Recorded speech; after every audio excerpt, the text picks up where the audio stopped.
இதில் நெரிசல் இருந்த குடும்பத்தை யாரும் நேராக போய் பார்க்கல அப்படின்னு சொல்லும்போது மற்ற அனைத்து எதிர்கட்சிகளுமே அவர் களத்துக்கு போகலை, களத்தில் நிற்கிறவர் தான் தலைவர், களத்தில் உட்கார்ந்துருக்கிறது தான் தலைவர், களத்தை விட்டு வெளியில் ஏன் போனார், அது வரைக்கும் இந்த கட்சியவே கலைச்சிட்டு நான் அதே ஒரு பொதுநல நோக்கோடு ஒரு மன்றமாக நான் செயல்பட்டுட்டோமா அப்படிலாம் மனம் திறந்து அந்த மக்கள்கிட்ட கேட்குறாரு. அந்த சந்திரிச்சிருக்க அத்தனை குடும்பமே பேசும்போதெல்லாம் அழுகுறாங்க, பேசும்போதெல்லாம் கண்ணீர் விடுறாங்க. விஜய் அந்த அந்த பர்சனாலிட்டிலே இல்லை, அந்த ஹீரோ மாதிரியே தெரியல, அந்த மேடையில் அழகாக பேசுவார், அந்த மாதிரியான முகமைப்பே அவருக்கு இல்லை, அவர் முகமே மாறி போய் இப்போ பார்த்தா விஜய் மாதிரியே தெரியாது அப்படின்னு ஒரு பெரியம்மா சொல்கிறாங்க. கூட்டணி அமைக்கிற வரைக்கும் உங்களுக்கு நான் எல்லாம் செய்கிறேன்னு சொல்லிட்டு அப்புறமா கூட்டணி முடிஞ்சு ஆட்சிக்கு வந்தோடனே எல்லாத்துக்கும் டேக்கா கொடுத்துட்டு அப்படிலாம் பண்ணுறதெல்லாம் நான் பண்ண மாட்டேங்கிறேன். இந்த நிகழ்வுகள் விஜயை முழுமை பெற்ற அரசியல்வாதியாக மாற்றிருச்சு, ஓரளவு அரசியல் அனுபவத்தை கொடுத்துருச்சு அப்படின்னு தெரியுது. ஆர்ஆர் ரிவ்யூ நேயர்களுக்கு எனது அன்பான வணக்கங்கள். இன்னைக்கு நம்ம என்ன டாபிக்கில் பேச போகிறோம் அப்படின்னா, தாவேகா கட்சி தலைவர் மரியாதைக்குரிய தம்பி விஜய் அவர்கள் கடந்த 30 நாளாக மௌனம் காத்துட்டு இருந்தார். அதன் பிறகு பார்த்தீங்கன்னா 27ஆம் தேதி அன்று மகாபலிபுரத்தில் பூஞ்சேரியில் இருக்கிற 4 பாயிண்ட் தனியார் ஹோட்டல், அந்த ஹோட்டலில் 27/10/2025 10 மணிலேருந்து 12 மணி வரை கரூர் தேர்தல் பிரச்சார கூட்டத்தில் நடந்த தள்ளுமுள்ளு காரணமாக 41 பேர் உயிரிழந்த நிலையில் விஜய் அவர்கள் மௌனமாக இருக்கிறார், களத்துக்கு வரவில்லை என்றெல்லாம் ஒரு பக்கம் சொன்ன போதிலும், தாவேகா மீது கரூர் காவல் நிலையத்து ஆய்வாளர் திரு மணிவண்ணன் அவர்கள் ஒரு எஃப்ஐஆர் பதிவு பண்ணி அதில் முக்கியமான நபர்களெல்லாம் குற்றவாளியை கொண்டு வந்துட்டார். ஸோ அப்படி குற்றவாளியாக இருக்கிற போது எப்படி கரூர் காவல் நிலைய ஆய்வாளர் திரு மணிவண்ணன் அவர்கள் தாவேகா தொண்டர்கள் மீதும் தாவேகா பொறுப்பாளர்கள் மீதும் என்ன செஞ்சிருக்காரு, அவர் ஒரு எஃப்ஐஆர் பதிவு பண்ணி வழக்கு விசாரணைக்கிறார். அப்போ பொறுப்பாளர் அத்தனை பேருமே பிணை எடுத்து வெளியில் வர வேண்டிய ஒரு சூழ்நிலை இருக்குது. ஏற்கனவே கரூர் மாவட்டத்துடைய மாவட்ட செயலாளர் மிஸ் மதியழகன் கைது செய்யப்பட்டிருக்கிறார். இந்த சூழ்நிலையில் ஆதவர்ஜுனா மீது ஒரு எஃப்ஐஆர் வழக்கு பதிவு செய்யப்பட்டிருக்கிறது. அந்த எஃப்ஐஆர் கேன்சல் பண்ண சொல்லி அல்லது அதுக்கு பிணை ஏற்பாடு பெறுவதற்காக ஆதவர்ஜுனா டெல்லியில் இருக்கிற உச்சநீதிமன்றத்தை நாட வேண்டியிருக்கிறது. தமிழ்நாட்டில் இருக்கிற சென்னை உயர்நீதிமன்றம், மதுரை உயர்நீதிமன்றம் போன்ற உயர்நீதிமன்றங்களில் போடப்பட்ட அல்லது கொடுக்கப்பட்ட மனுக்களுக்கு பதில் கொடுக்க வேண்டியிருந்திருக்குது. இதுக்கு நடுவில் தான் விஜய் மௌனமாக இருக்கிறாருன்னு ஒரே ஒரு அறிக்கை, அந்த அறிக்கையில் தன்னுடைய மனநிலையை பற்றி நெகிழ்ந்து அவர் பேசியதை தெளிவான முறையில் ஆர்ஆர் ரிவ்யூ எடுத்து சொல்லிச்சு. அந்த ரிவ்யூவை பார்த்த தாவேகா தொண்டர்கள் அத்தனை பேருமே எத்தனை பேர் மனமுருகி பாராட்டியிருக்கிறீர்கள். இதில் இப்போ உங்களுக்கு அப்டேட் பண்ணணும் அப்படிங்கிறது என்னுடைய ஆசை. இதில் நெரிசல் இருந்த குடும்பத்தை யாரும் நேராக போய் பார்க்கல அப்படின்னு சொல்லும்போது மற்ற அனைத்து எதிர்கட்சிகளுமே அவர் களத்துக்கு போகலை, களத்தில் நிற்கிறவர் தான் தலைவர், களத்தில் உட்கார்ந்துருக்கிறது தான் தலைவர், களத்தை விட்டு வெளியில் ஏன் போனார், ஒரு கூட்டம் சார் இங்கே இருக்காதீங்க, நீங்கள் இங்கே இருந்தீங்கன்னா பெரிய அசம்பாவிதம் நடந்துற போது, தயவு செஞ்சு இந்த இடத்த விட்டு நீங்கள் போயிடுங்க அப்படின்னு ஒரு குரூப் அட்வைஸ் பண்ணியிருக்கு. ஒரு குரூப்பு ஏங்க அந்த கரூர்லேயே நிற்கலன்னு சொல்லுது, ஏன் சம்பவ இடத்துக்கு போய் வேஷ்டியை மடித்து கட்டிட்டு நிற்கலன்னு ஒரு குரூப் கேட்குது. யாருக்கு என்ன பதில் சொல்லாமல் அப்படின்னு இல்லாமல் விஜய் மட்டுமே தன்னுடைய குடும்பத்தில் ஒரு மனிதாபிமான, அதாவது விஜய் அவர்கள் இந்த 41 குடும்பத்தை சேர்ந்தவர்களையும் பார்த்து சந்திக்கிற பொழுது அவர் என்ன செஞ்சிருக்காரு, 41 பேருமே என்னுடைய குடும்பத்தை சேர்ந்தவர்களாக நான் கருதுகிறேன், உங்கள் குடும்பத்தில் யாரை இழந்தீங்க, இப்போ என்ன கஷ்டத்தில் இருக்கிறீங்க அப்படின்னு ஒவ்வொருத்தரையும் அந்த பூஞ்சேரியில் இருக்கிற 4 பாயிண்ட் ஹோட்டலில் ஒவ்வொருத்தருமே 5 பஸ் புக் பண்ணி 50 ரூமை புக் பண்ணி அத்தனை பேரையும் மௌனமாக வர சொல்லி அவங்களுக்கெல்லாம் உணவு கொடுத்து அமைதிப்படுத்தி, இப்போ ஏற்பாட்டாளர்கள் ஒரு 2 பேர்த்த மிஸ் பண்ணாங்கன்னொடனே உடனே அதுக்கு போய் 2 பேர் ஊடகவியலாளர்கள் போய் ஒரு ஆளை மிஸ் பண்ணி பஸ்ஸில் ஏறும்போது 5 மணிக்கு பஸ் கிளம்புது வாங்கன்னு வரலைன்னா அதுக்கு என்ன பண்ண முடியும், அதை ஒரு காரணமாக எடுத்து அதிலேயும் சில பேர் வீடியோ பண்ணி அதில் ஆதாயம் சேகரிக்க முயற்சிக்கிறார்கள் அப்படிங்கிறதெல்லாம் நமக்கு தெரிய வருது. அப்படி இல்லை, உண்மையை உறக்க சொல்வோம், உலகினை விழிக்க செய்வோம். அதுதான் ஆர்ஆர் ரிவ்யூஸுடைய தாரக மந்திரம். உலகத்துக்கு உண்மையை வெளிச்சம் போட்டு காட்ட வேண்டும், உண்மையின் அடிப்படையில் இந்த உலகம் இயங்க வேண்டும். அந்த விதத்தில் நம்ம பார்த்து ரசிக்கிறதுல இப்போ விஜய் அவர்கள் என்ன சொல்லியிருக்காருன்னா, அது வரைக்கும் இந்த கட்சியவே கலைச்சிட்டு நான் வந்து அதே ஒரு பொதுநல நோக்கோடு ஒரு மன்றமாக நான் செயல்பட்டுட்டுமா அப்படின்லாம் வந்து மனந்திருந்து வந்து அந்த மக்கள்கிட்ட கேட்குறாரு. தன்னை தொடர்பு கொண்டு பேசுகிறவர்கள் அத்தனை பேர்ட்டுமே நான் வந்து ஒரு பொதுமக்களுக்கு அல்லது படிக்கிற மாணவர்களுக்கு இந்த அறம் மாதிரி ஒரு அறக்கட்டளை மாதிரி நிறுவி உதவி பண்ணுறவனாவே இருந்துட்டுமா, நான் வந்து அரசியல் விட்டு ஒதுக்கிட்டுமா, இப்படியெல்லாம் வந்து மன விட்டு பேசியிருக்காரு. அப்படி பேசும்போது அவருக்கு கடந்த 30 நாட்களாக அப்டேட் பண்ண அத்தனை பேருமே தயவு செஞ்சு அப்படி ஒரு முடிவுக்கு போயிடாதீங்க. இந்த நாட்டில் நீங்கள் அரசியலுக்கு கண்டிப்பாக வரணும். இந்த சூது செய்தவர்கள், சூது மதியாளர்கள் அவருடைய வேலியை தாண்டி, அந்த வேலியை தாண்டி நீங்கள் வந்து மீண்டும் அரசியலுக்கு வரணும். நீங்களும் எங்களுடைய குடும்ப ஒவ்வொரு தாய்மார்களும் பாருங்க, எங்களோட பேசும்போது அழுதுகிட்டே தான் பேசினாரு. எங்கள் குடும்பத்தில் ஒருவனாக அவரை நாங்கள் ஏற்றுக்கொண்டோம் அப்படின்னு அந்த 41 குடும்பமுமே வந்து விஜய் வந்து எப்போ வந்து மறுபடியும் எழுந்து நிற்கிறாரு அப்படின்னா 41 குடும்பத்தையும் பார்த்து மனசார அழுது. அதாவது தமிழருக்கு வந்து எப்பவுமே நெஞ்சு வலிக்கும். அதாவது பிறர் துன்பத்தை வந்து தன் துன்பம் போல் ஏற்றுக்கொள்கிறது தான் வந்து தமிழர் மரபு. எனவே தமிழர் மரபை, தமிழர் மாண்பை வந்து அவர் கட்டி காத்து விட்டார். விஜய் வந்து கட்டி காத்து விட்டார் என்று சொன்னால் அது மிகையாகாது. எப்படின்னா, நான் போட்ட கூட்டத்தில் அரசாங்கம் எவ்வளோ கொடுக்குது, மரியாதைக்குரிய மோடி கூட வந்து 2 லட்ச ரூபா கொடுக்குறேன்னு சொல்லியிருக்காரு. பழனிசாமி அவர்கள் கொடுத்துருக்கிறாரு, சீமான் கொடுத்துருக்காரு, திருமாவளவன் கொடுத்துருக்காரு, எல்லாம் கொடுத்துருக்காங்க. இருந்தாலும் இவங்கெல்லாம் கொடுக்கறதுக்கு மேலே என் குடும்பத்தில் ஒருத்தரை இழந்துட்டா எப்படியோ அப்படின்னு நினச்சிட்டு அந்த 40 குடும்பத்துக்கும் ரகசியமான முறையில் ஒவ்வொரு வீட்லேயும் வந்து செல்ஃபோனில் பேசி அவங்க அக்கௌண்ட் நம்பரை வாங்கி அவங்க அத்தனை பேர் அக்கௌண்ட்லேயும் சேர்ந்துருச்சு அப்படிங்கிற பணத்தை பெற்றுக்கொண்டோம் என்ற மன நிறைவோடு வந்து அந்த 4 பாயிண்ட்ஸ் ஹோட்டலில் வந்து அவங்க சந்திச்சிருக்காங்க. அந்த சந்திச்சிருக்க அத்தனை குடும்பமே வந்து பேசும்போதெல்லாம் அழுகுறாங்க, பேசும்போதெல்லாம் கண்ணீர் விடுறாங்க. விஜய் வந்து அந்த அந்த பர்சனாலிட்டிலே இல்லை, அந்த ஹீரோ மாதிரியே தெரியல, அந்த மேடையில் வந்து அழகாக பேசுவார், அந்த மாதிரியான முகமைப்பே அவருக்கு இல்லை. அவர் முகமே வந்து மாறி போய் இப்போ பார்த்தா விஜய் மாதிரியே தெரியாது அப்படின்னு ஒரு பெரியம்மா சொல்கிறாங்க. இப்போ பார்த்தா தம்பி விஜய் மாதிரியே அது தெரில, எனக்கு யாரோ ஒரு பையன் விஜய் மாதிரியே வந்து பேசுகிறாரு அப்படின்னு நினைக்கிற அளவுக்கு அவர் மனவாட்டம் அடைஞ்சிருக்காரு. முதல்ல வந்து ஆர்ஆர் ரிவ்யூஸ் தான் வந்து ஸ்ட்ராங்காக சொல்லிச்சு. விஜயோடைய பேச்சும் அவருடைய முகத்தையும் பார்க்கிற பொழுது அது உண்மையான சோகம் அப்படின்னு நாங்கள் கருதுகிறோம் என்று ஆடித்தரமாக எடுத்து சொன்னது ஆர்ஆர் ரிவ்யூ தான்.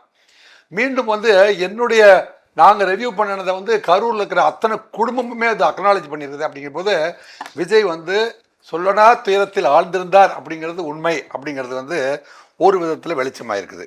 ரைட்டு. அடுத்து அப்படியே வந்து நம்ம பார்க்க போனால் இவங்க வந்து யாரோட கூட்டணி, இப்போ அரசியலுக்கு மீண்டும் வருவார் அப்படின்னு சொல்லும் போது நேற்றுக்கு விஜய் என்ன சொல்கிறாரு, ஒரு சின்ன அறிக்கை விடுறார். அறிக்கை விடும்போது சூழ்ச்சியாளர்கள், சூது மதியாளர்கள் துச்சமாக எண்ணி அவதூறு பேசிய போதிலும் அச்சமின்றி அத்தனையும் உடைத்தெறிந்து விட்டு தமிழக மக்களுக்காக ஆர்த்தெழுந்து வர வேண்டிய தருணம் இது. இது விஜய்க்கு வந்து விஜய் வந்து அவர் மனசார இப்படியெல்லாம் வந்து எப்படி இந்த வார்த்தைகள் எல்லாம் பொறுக்கி எடுத்தான்னு தெரியல. சூழ்ச்சியாளர்கள் அப்படின்னு ஒரு சொல்றாரு. சூழ்ச்சியாளர் யாரு? ஆட்டு வித்தால் யார் ஒருவன் ஆடாதாரோ கண்ணா அப்படின்னு சொல்றாரு. ஒருத்தன் ஆட்டு வைக்கிறான், இங்க ஆடியவர்கள் வேற ஆள் அப்படின்னு சூழ்ச்சியாளர்கள். சூது மதியாளர்கள் நம்மளை துச்சமா எண்ணி அவதூறு பேசிய போதிலும் அச்சமின்றி அத்தனையும் உடைத்தெறிந்து விட்டு தமிழக மக்களுக்காக வந்து ஆர்த்தெழுந்து வந்து களத்தில் நிற்க வேண்டிய அவசியம் இருக்கிறது என்பதை இந்த நிகழ்வுகள் எனக்கு உணர்த்திருக்குதுங்கிறார். ஸோ இந்த நிகழ்வுகள் வந்து விஜயை வந்து முழுமை பெற்ற அரசியல்வாதியாக மாற்றிருச்சு, ஓரளவு அரசியல் அனுபவத்தை கொடுத்துருச்சு அப்படின்னு தெரியுது. அப்புறமேல படைக்கலன்களாக தாவேக்கா தொண்டர்களும் படைக்கலன்களாக வந்து தாவேக்கா தொண்டர்கள் எல்லாரும் சொல்லியிருக்காங்க, ஐயா நாங்கள் வந்து ஒவ்வொருத்தருமே வந்து போர் வீரர்களாக வந்து இறங்குவோம், எங்கள் உயிரை கூட கொடுத்து உங்களை வந்து நாங்கள் வந்து முதல்வராய் மாற்றுவோம் அப்படின்னு ஒவ்வொருத்தருமே எனக்கு வந்து உறுதிமொழி கொடுத்திருக்கிறார்கள். காக்கும் கவசமாக தமிழ் மக்கள் அத்தனை பேருமே வந்து விஜய்க்கு என்ன சொல்லியிருக்காங்க, உங்களை காக்கும் கவசமாக நாங்கள் இருந்து காப்பாற்றி உங்களை கரை சேர்ப்பது எங்களுடைய கடமை அப்படின்னு அத்தனை மக்களுமே வந்து அவருக்கு வந்து சொன்னதுனால நமக்குள்ள உறவையும் அவர்களின் குரலாக, மக்களின் குரலாக நமது வெற்றி பயணத்தையும் எவராலையும் தடுக்க முடியாது. ஸோ மக்கள் இவ்வளவு பேர் எனக்கு எடுத்து சொன்னதுனால மக்களின் குரலா, எனக்காக அரசியல் இல்லை, இந்த மக்களுக்காக நான் அரசியலுக்கு வர்றேன், இந்த மக்களின் குரலாக நான் நடந்து வர்ற பாதையை வந்து யாராலையுமே இதை வந்து தடுக்க முடியாது. 1 மாத காலமாக மௌன சாட்சியாக வந்து இந்த சூதுகாரர்களுடைய பேச்சுக்களையும் ஏச்சுக்களையும் அல்லது குற்றச்சாட்டுகளையும் வந்து நான் நல்லா கவனிச்சு வந்தேன் அப்படிங்கிறாரு. சூது மதியெல்லாம் செஞ்சு நம்மளை வென்று விட வேணும் என்று எத்தனையோ பேர் கனவு கண்டார்கள். அந்த கனவுகள்லாம் வந்து இனிமேல் வந்து பலிக்காது.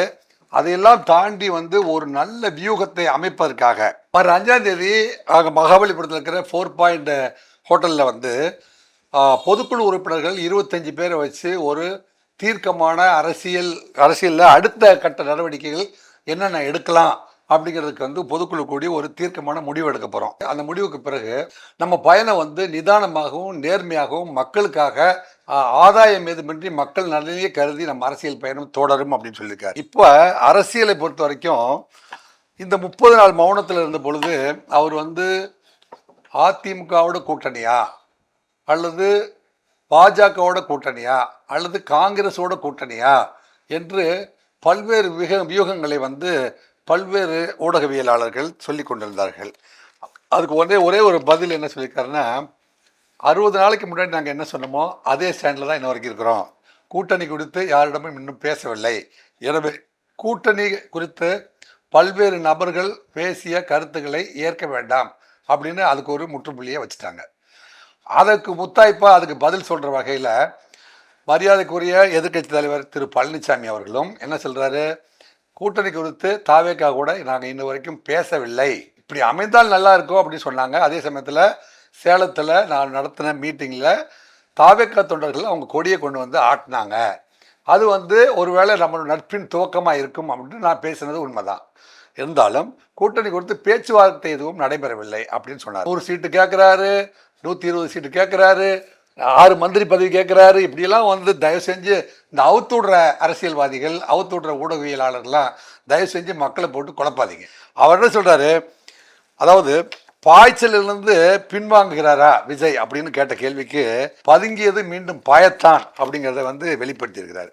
என்ன அதுக்கப்புறம் ஒரே ஒரு அறிக்கை, விவசாயி வயிற்றில் அடிக்கும் ஸ்டாலின் அரசு அப்படிங்கிறாரு. தஞ்சாவூரில் ஏற்பட்ட பெருமழையின் காரணமாக பாதிக்கப்பட்ட விவசாயிகளை கண்டு மனம் புழுங்கிய விஜய் அவர்கள் திராவிட முன்னேற்ற கழக அரசு நெல் குதல் விவசாயிகள் வயிற்றில் அடிக்கக்கூடாது அப்படிங்கிற ஒரே ஒரு கருத்தை மட்டும் பதிவு பண்ணியிருக்கிறாரு. தொடர்ந்து அவர் என்ன பேசுறாருன்னா, ஒரே ஒரு அரசியல் எதிரி திராவிட முன்னேற்ற கழகம் தான் அப்படிங்கிறாரு. ஒரே ஒரு இந்த அண்டர் கிரவுண்ட் வேலை பண்ணுறது, ஆதாயத்துக்காக டீல் போடுறது, சூழ்ச்சி பண்ணுறது, கூட்டணி அமைத்து அதன் மூலமாக வந்து எல்லாத்தையும் ஏமாற்றி கூட்டணி கட்சிக்காரர்களெல்லாம் கூட்டணி அமைக்கிற வரைக்கும் உங்களுக்கு நான் எல்லாம் செய்கிறேன்னு சொல்லிட்டு அப்புறமா கூட்டணி முடிஞ்சு ஆட்சிக்கு வந்தோடனே எல்லாத்துக்கும் வந்து டேக்கா கொடுத்துட்டு அப்படியெல்லாம் பண்ணுறதெல்லாம் நான் பண்ண மாட்டேங்கிறாரு. அப்போ அரசியல் என்ன புரியல, இது வரைக்கும் தமிழ்நாட்டு அரசியலில் கூட்டணி அரசு அல்லதுன்னு சொல்லியிருக்கேன், அல்லது கூட்டணி கட்சிகள் அத்தனை பேருமே வாங்க உங்களுக்கு தேவையானதெல்லாம் செஞ்சு கொடுக்குறேன் அப்படின்னு சொல்லிட்டு கூட்டணி கட்சிகள் இருக்கிற எம்எல்ஏ தொகுதியில் கூட வந்து யாரையுமே மதிப்பதில்லை அப்படின்னு சாட்சியாக செல்வ பெருந்தகை அவருக்கு என்ன சொல்லியிருக்காரு, இந்த செம்பரம்பாக்கம் ஏரி திறந்து விடுற அன்னைக்கு கூட வந்து துரைமுருகன் அண்ணன் எங்களை மதிக்கல. ஏன் எப்படி மதிக்கல, நான் ஒரு லோக்கல் எம்எல்ஏ, தண்ணியை வந்து திறந்து விடும்போது சொன்னால் அங்கே இருக்கிற கவுன்சிலர்கிட்டலாம் சொல்லி அங்கே வந்து தண்ணி வரப்போகுதுப்பா கொஞ்சம் பாதுகாப்பான இடத்துக்கு போயிருங்க, ஏதாவது உங்கள் வீட்டுக்குள்ளே ஏதாவது ஊருக்குள்ளே தண்ணி வந்துச்சுன்னா அதுக்கு நாங்கள் உடனே ரிஹாபிலிட்டேஷன் ஒர்க் பண்ணுறோம். அப்படியெல்லாம் ரிஹாபிலிட்டேஷன் பண்ணுற ஒர்க்கு வந்து காங்கிரஸ் கட்சியான கூட்டணி கட்சியான எம்எல்ஏ, நாங்கள் ஆளுங்கட்சியோட கூட்டணியில் இருக்கிற எங்கள் எம்எல்ஏ லோக்கல் எம்எல்ஏ முறையில் என்னுடைய கடமையாகும் இல்லையா, எங்களை வந்து சிறிதுமே மதிப்பதில்லை அப்படின்னு வந்து செல்வ பெருந்தகை சொன்னது மாதிரி திருச்சியில் கோயம்புத்தூரில் அப்படி பல்வேறு இடங்களில் பலர் வந்து சொல்லியிருக்காங்க. இதை நன்கு உணர்ந்த விஜய் என்ன சொல்கிறாருன்னா, கூட்டணி அமைத்து அரசாட்சி அமைந்ததுக்கு அப்புறம் அதில் ஆதாயம் தேடிக்கொண்டு கூட்டணி கட்சிகளை ஏமாற்றுகின்ற அரசியல் எனக்கு பண்ண தெரியாது அப்படி சொல்கிறார். இது வந்து ஒரு மிகப்பெரிய இந்த தமிழ்நாட்டில் நிகழ்ந்து கொண்டிருக்கிற அரசியல் நிகழ்வுக்கு ஒரு மிகப்பெரிய வழிகாட்டியாக வந்து இது அமைஞ்சிருக்குது. இதில் வந்து பார்த்திங்கன்னா ஏற்கனவே திராவிட முன்னேற்ற கழகத்துடைய கூட்டணியில் பார்த்திங்கன்னா மார்க்சிஸ்ட் கம்யூனிஸ்ட், இந்திய கம்யூனிஸ்ட் இருக்காது, விடுதலை சிறுத்தைகள், மதிமுக, முஸ்லீம் லீக் இருக்குது. இவர் முத்தரசன் என்ன சொல்கிறாருன்னா, எங்களுக்கெல்லாம் வந்து சென்ற தேர்தலில் எங்கள் கட்சிக்கு மட்டும் 25 கோடி ரூபா கொடுக்கல, மற்ற எல்லா கட்சிக்குமே கொடுத்தாங்க, அக்கௌண்ட்டில் தான் கொடுத்தாங்க, தேர்தல் செலவுக்காக கொடுத்தாங்க. அப்படின்னா ஒரு திராவிட முன்னேற்ற கழகம் அவங்களுக்கு வந்து தேர்தலுக்கான செலவு தொகையை கொடுத்து அவங்கள வந்து ஒரு கட்டமைப்புக்குள்ளே கொண்டு வந்திருக்குது. அந்த தேர்தல் அடுத்த தேர்தல் வரைக்கும் நம்ம வந்து கூட்டணியை உடைத்துட்டு, ஏன்னா அவங்க கிட்ட வந்து நிதி பெற்று நம்ம அரசியல் பயணத்தை தொடங்கினதுனால நம்ம வந்து கூட்டணி முடிகிற வரைக்கும், இந்த அடுத்த தேர்தல் வர வரைக்கும் அந்த கூட்டணி தர்மத்தை பாதுகாப்போம் என்று அவர்கள் எல்லாம் இருப்பதாக தெரிகிறது. யாரெல்லாம் இருக்கிற அது மார்க்சிஸ்ட் கம்யூனிஸ்ட் கட்சி, இந்திய கம்யூனிஸ்ட் கட்சி, விடுதலை சிறுத்தைகள், மதிமுக, முஸ்லீம் லீக் ஆக இவங்க எல்லாருமே வந்து இந்த தேர்தல் நெருங்குற வரைக்கும் வந்து நம்ம வந்து என்ன செய்வோம், திராவிட முன்னேற்ற கழகத்துடைய கூட்டணியிலிருந்து நம்ம வந்து விலகக்கூடாது, அதுதான் கூட்டணி தர்மம் என்று கருதி கொண்டிருக்கிறார்கள், காங்கிரஸ் உட்பட.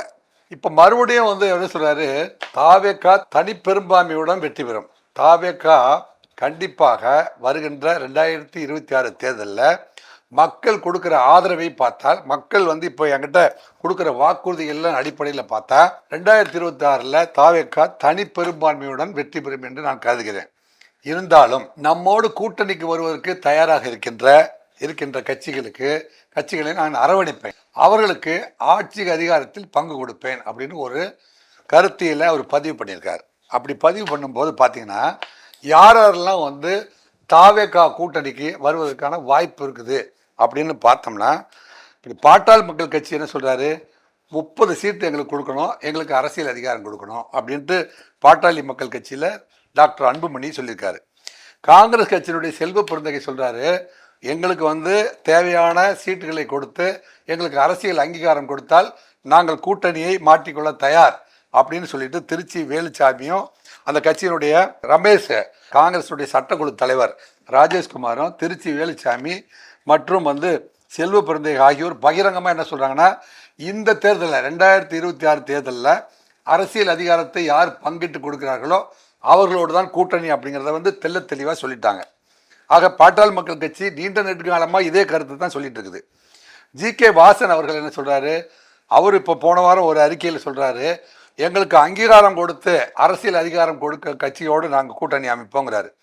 கொஞ்ச நாள் பாஜகவோடு பயணம் செய்திருந்த போதிலும் புதிய நீதி கட்சியினுடைய தலைவர் திரு எஸ் சண்முகம் அவர்கள் பாஜகவுடன் பயணம் செய்து கொண்டிருந்த போதிலும் எங்களுக்கு அரசியல் அங்கீகாரமும் அதிகாரமும் கொடுக்கிற கட்சிக்கு நாங்கள் புதிய தமிழகம் டாக்டர் கிருஷ்ணசாமி, தமிழக மக்கள் முன்னேற்ற கழகத்துடைய கட்சி தலைவர் திரு ஜான் பாண்டியன், தேவநாதன் மற்றும் சில கட்சிகள், அதாவது தமிழ்நாட்டில் அங்கீகரிக்கப்பட்ட அரசியல் கட்சிகள் 10 கட்சிகள் வந்து தயாராக இருக்குது விஜய் கூட கூட்டணிக்கு போகிறதுக்கு. இதில் இந்த பாட்டாளி மக்கள் கட்சி, காங்கிரஸ் கட்சி, ஜி.கே. வாசன் கட்சி, புதிய நீதி கட்சி, புதிய தமிழகம், ஜான் பாண்டியன், தேவநாதன் மற்றும் சில கட்சிகள் ஆக 10 கட்சிகள் தயாராக இருக்குது. இந்த 10 கட்சிகளில் குறைந்தபட்சம் வந்து ஒரு 6-7 கட்சிகளையாவது விஜய் அவர்கள் வந்து கூட்டணியாய் இணைத்துக் கொள்வாரானால் ஒவ்வொரு ரீஜன்லையுமே வந்து இவங்க வந்து எல்லாருமே பலம் பெற்றவர்களாக தான் இருக்கிறாங்க. இதோடு சேர்த்து அரசியல் அதிகாரத்தை நீண்ட நெடுங்காலமாக கேட்டுக்கொண்டிருக்கின்ற முஸ்லீம் லீக்கை சேர்ந்தவர்களும், விடுதலை சிறுத்தை சேர்ந்தவர்களும், கம்யூனிஸ்ட் சிறுத்தை சேர்ந்தவர்களும் ஓரிருவர் கண்டிப்பாக இந்த கூட்டணிக்கு வருவதற்கு வாய்ப்பு இருக்கிறதாக கருதப்படுகிறது.